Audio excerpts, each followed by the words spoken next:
मैं अभी नामांकन करके आया हूँ।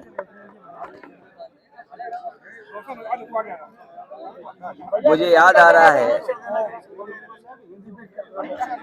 मैं अभी नामांकन करके आ रहा हूँ। मैं अपने प्रेस के साथियों का और हमारे साथ पार्टी का कन्नौज के जिम्मेदार सभी नेता कार्यकर्ता और बड़ी संख्या में यहाँ के लोगों की भावना ये थी कि समाजवादी पार्टी की तरफ से मुझे चुनाव लड़ाया जाए। मैं जनता का आभार प्रकट करता हूँ, यहाँ के अपने कार्यकर्ता साथी जिन्होंने मुझे इस बात के लिए कहा कि आपको कन्नौज में दोबारा एक बार फिर लड़ना चाहिए। मुझे उम्मीद है यहाँ की जनता का मुझे आशीर्वाद मिलेगा। जब मैं राजनीति की शुरुआत में यहाँ आया था,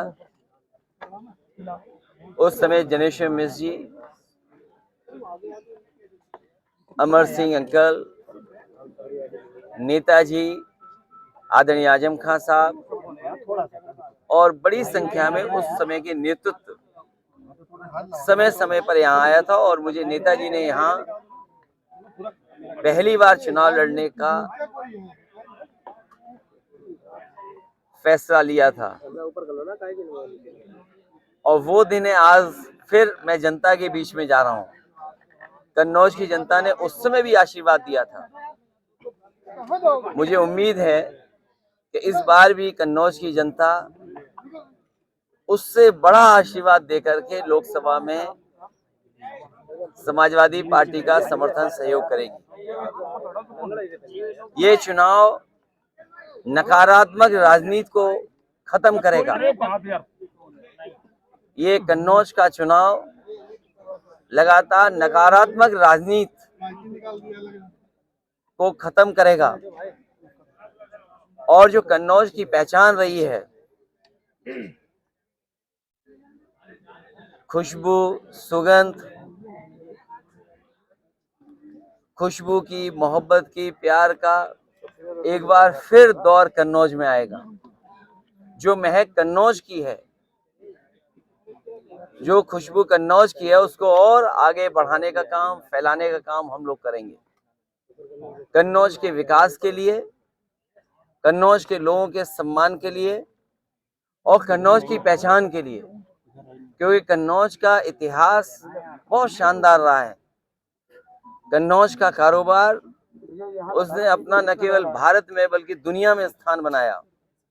यहाँ के लोगों की मदद, यहाँ के कारोबार, यहाँ के लोगों की खुशहाली के लिए, और जो विकास रुक गया है, जो विकास थम गया है, जिस विकास को जानबूझ करके बीजेपी के लोगों ने इसलिए रोका क्योंकि समाजवादियों ने वो काम शुरू किए थे।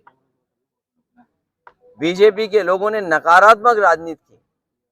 उनकी भाषा, उनका व्यवहार, उनका काम करने का तरीका, बीजेपी के लोगों ने न जाने कई बार, कितनी बार लोगों को अपमानित किया है। यहाँ की जनता एक बार फिर प्यार, मोहब्बत, मिलीजुली संस्कृति, आपस में भाईचारा, उसका दौर शुरू करेगा।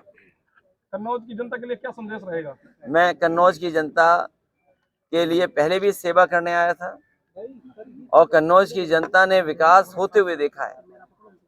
जो पुरानी पीढ़ी के लोग होंगे जिन्होंने लोहिया जी को चुना था, वो जानते हैं कि समाजवादी सिद्धांतों को डॉक्टर राम मनोहर लोहिया ने और समाजवादियों ने डॉक्टर बाबा साहब भीमराव अम्बेडकर जी के सिद्धांतों को आगे बढ़ाया और उसका परिणाम यह हुआ कि समाजवादी आंदोलन न केवल उत्तर प्रदेश में बल्कि देश में फैला।